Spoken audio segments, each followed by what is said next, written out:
This Wizkids Deep Cuts miniature had some bad mold lines and gaps, with the former being cleaned up with the back end of an X-Acto knife, and the latter being filled in with Vallejo's plastic putty. I chose to use the putty due to the short cure time of 30 minutes, so long as you don't put it on too heavy.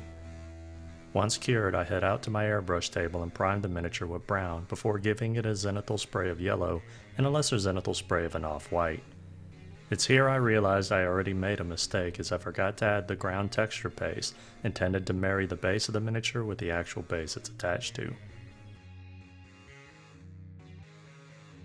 Once I head back inside, I go ahead and add that texture paste, but if I had done this earlier, the priming and zenithal work with the airbrush would have given it and the miniature molded base the same color. This is not the end of the world, as it's easily fixable, but it's just a minor mistake that's going to cost me a little extra work. While the texture paste dries, I mix some of Mr. Weathering's multi-black and solvent until the mixture easily fills the crevices of my grandpa mitts, and then I literally touch the miniature with the solution. In the end, this stuff is just an oil wash.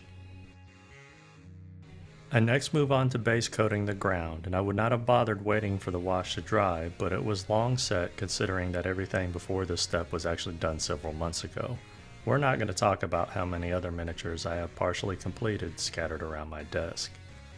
As the base ground coat is drying, I add some of Army Painter's speed paints to tint the fur. I use two tones, one for the whitest coloration for the chest, tail, and a little on the lower back, and then a reddish brown for the rest. A third speed is then used for the hooves and antlers.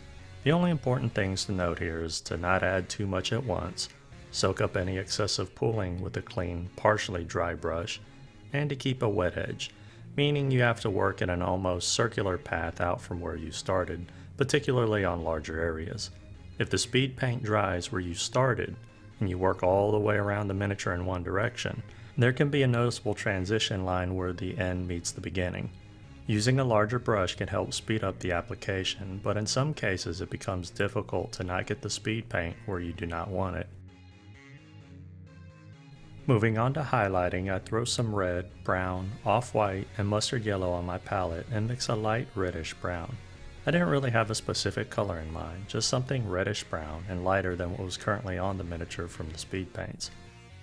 I load my brush with water, wipe it against the back of my hand 2 or 3 times to remove most of the water, and then I test the consistency on my fingernail before adding some highlights and thin lines following the pattern of the sculpted fur.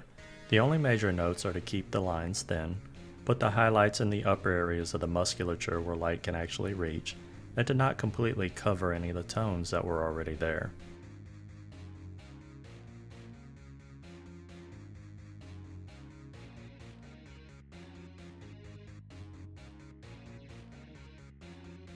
Adding some off-white to the previous mix, I add smaller highlights to most of the areas where I just highlighted. I then do the exact same thing for the white fur, of adding 2 highlights, though this time of the mustard yellow mixed with off-white, and then just pure off-white.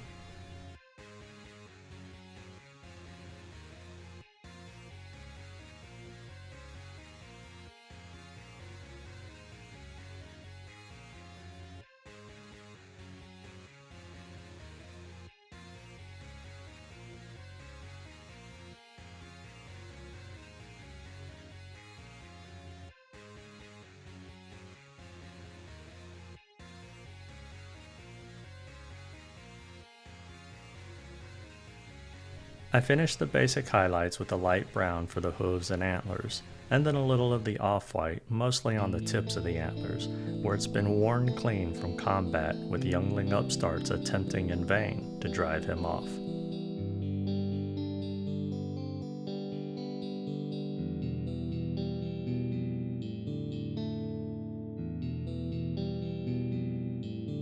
I finished the basic acrylic work entirely by blacking out the eyes and nose before adding slight highlights with the off-white for the same. On the eyes, it was just a very tiny dot on the far left to act as a reflection. This acrylic work is where I spent about 2/3 of the time in this project at just over 2 hours of effort.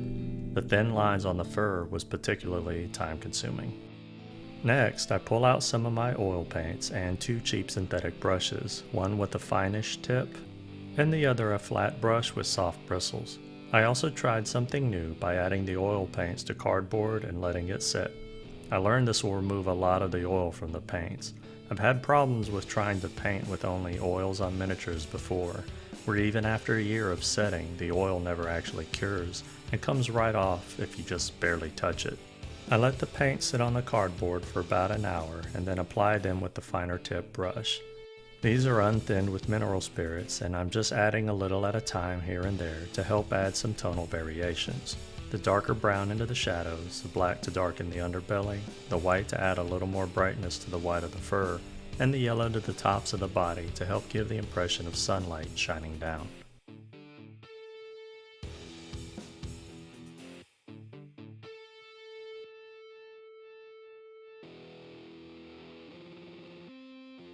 As I change from color to color, I only wipe the brush off onto a paper towel to remove the previous, before moving on to the next one.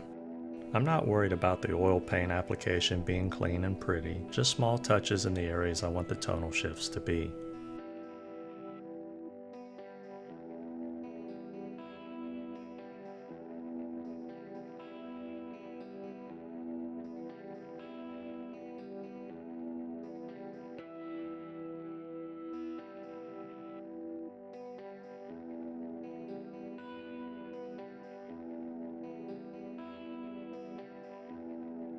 Once all of the oil colors are where I think I want them, I use the flat brush and gently tap and buff these colors to blend them. Periodically, especially when touching the white paint, I stop to wipe the brush clean on a paper towel before returning to buffing and blending the oils in. The application of the oil paints and buffing them, as well as cleanup, took less than 30 minutes. The cleanup itself consisted nothing more than rinsing the brushes in a small mason jar of mineral spirits and wiping them clean on a paper towel. Finally, I wad the paper towel and cardboard up and toss it in the trash. I move to finishing the base and add some PVA glue before spreading it around with a water moistened brush that should have been excommunicated long ago, before I sprinkle on some flocking. I purposely do not cover all of the ground with flocking, as I decided I wanted to retry something I had a failed experiment with in the past, being the static flocking shaker. Before, this failed for me because I thought the power button was a toggle switch. Press it for on, press it for off. This time I knew better and to hold it while shaking. Putting the miniature on an oven tray and clipping the shaker to it, I shake some flocking on. And it still failed. Addressing its failure needs to wait though, as I quickly use the same soft brush from the oil stage to carefully and gently remove any of the static grass on the deer, as I don't want the oil paint to cure with the grass stuck to it. I then remove any grass on the base with a swipe of my fingers, before blacking out the rim. I decided to troubleshoot why the grass applicator didn't work on this second attempt, and it turns out my dumbass forgot to put batteries in it. This was truly one of those facepalm moments. This is where I stopped. I really like how the red fur came out, and the time spent with all those fine lines that made up the highlights was definitely worth it. The white fur did not come out as well, but I think this was mainly due to not highlighting them in a more visible pattern like I did with the red. Though in fairness to myself, this is also due to the sculpting on the fur in those spots being not as clearly patterned. The antler highlights could have also been better. For lessons learned, I failed to put the texture paste on the base before airbrushing, though this ultimately only cost me an additional 5 minutes. For the static grass applicator, I had batteries in it before, but I had removed them knowing that I wasn't going to use it anytime soon, and I wanted to prevent corrosion damage. I just so happened to forget that I did that and did not think to put batteries back into it, so I'll have to wait for yet another project to try it again. Maybe the third time will be the charm. Paying attention to the order of operations is still worth being mindful on, as in a hobby that is already time-consuming, every bit of time saved can be important. After spending so much effort doing edge highlights on my last project, being a Warhammer 40k Space Marine, painting this simple animal was a nice and easy break. And that'll bring this video to its end. I hope you learned something or were inspired to start or expand your own collection of deadbeat fawn and doe abandoning Bambi fathers. Maybe if this sorry bastard was there being a father and protecting his family instead of protecting the forest, he could have taken that hunter out before Bambi done got orphaned. If you have any questions, feel free to ask, and if you like the content of this video and would like to see more, you can easily support the channel by liking, commenting, sharing, and subscribing. I'm Jim with Working with Miniatures. I'm truly grateful for your time, and I bid you a fond farewell. Until the next video.